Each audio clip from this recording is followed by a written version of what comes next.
Bismillahirrahmanirrahim. Assalamualaikum warahmatullahi wabarakatuh. Perkenalkan, kami dari kelompok 6 yang beranggotakan saya Diza Arya Laksono dan Anissa Rahmawati.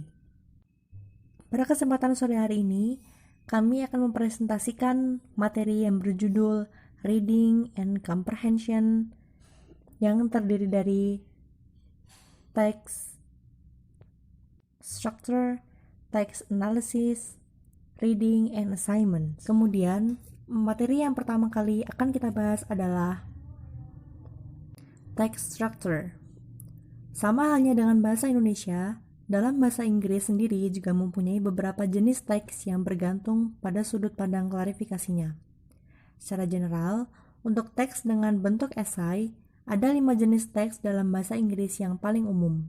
Yang pertama adalah narrative text atau narasi, kedua procedure text atau prosedur, yang ketiga descriptive text atau deskripsi, yang keempat recount text atau cerita ulang, dan yang terakhir adalah report text atau laporan.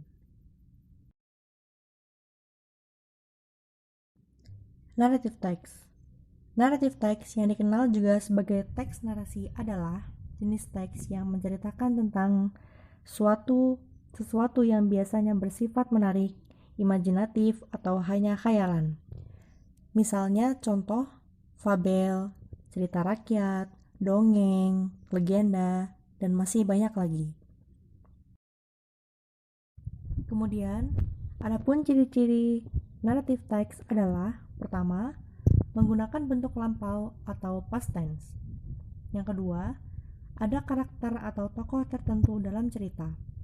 Yang ketiga, biasanya cerita narrative text diawali dengan keterangan waktu seperti once upon a time, long time ago, dan masih banyak lagi.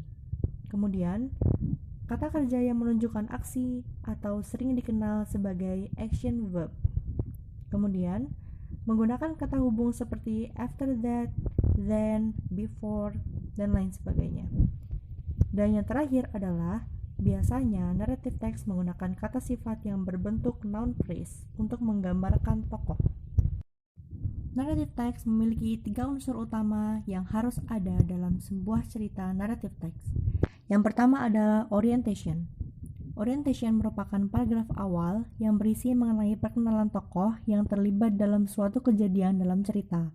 Selain itu, orientation berisi tempat kejadian serta waktu cerita. Yang kedua, complication, terdiri atas paragraf yang menjelaskan tentang awal mula peristiwa atau kejadian. Awal mula peristiwa tersebut menjadi rentetan alur cerita yang kemudian berlanjut pada konflik, klimaks, kemudian anti klimaks. Dan yang terakhir adalah resolution, merupakan bagian akhir cerita. Sesuai namanya, pada struktur ketiga dari narrative text ini berisi penyelesaian dan solusi.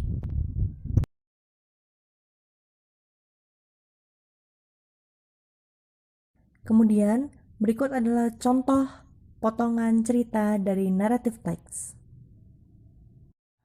Kemudian ada procedure text. Jenis ini adalah teks yang berisi bagaimana sesuatu terjadi atau dihasilkan dengan menggunakan serangkaian langkah-langkah atau steps berurutan.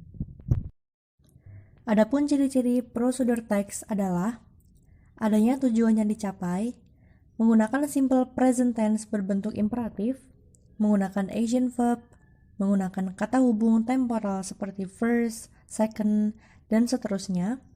Dan yang terakhir adalah menggambarkan proses. Kemudian ada struktur procedure text, yaitu yang pertama adalah pendahuluan yang memaparkan tentang goal atau tujuan dibuatnya teks tersebut.